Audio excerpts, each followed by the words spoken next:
আমাদের মালদার মিনি দীঘা যেতে যেতে শান্তিপুর হয়ে রেল লাইনের উপর থেকে খুব সুন্দরভাবে মিনি দীঘার দৃশ্য দেখা গেল, খুব সুন্দর লাগলো।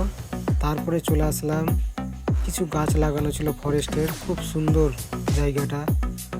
জায়গাটার একটু আনন্দ নিয়ে নিলাম। তারপরে ফাইনালি পৌঁছে গেলাম একবারে মিনি দীঘা। দেখতে পাচ্ছেন মিনি দীঘাতে কত ভিড় লেগেছে, কিছুক্ষণ পরে আরও ভিড় লেগে যাবে। এখন বৈকাল 3টা নাগাদ বাজে, 4টা-5টা হতে হতে অনেক ভিড় লেগে যাবে। এই ব্রিজটাতে আমার খুব শখ ছিল সবার ভিডিও দেখতে পেতাম এই ব্রিজটার মধ্যে, তাই আজকে চলে এসেছি ঘুরতে। দেখো মিনি দীঘা, সত্যি মিনি দীঘার মতোই লাগছে। ওই সামনের দিকে ফুচকার দোকান এবং আইসক্রিমের দোকান বসে রয়েছে।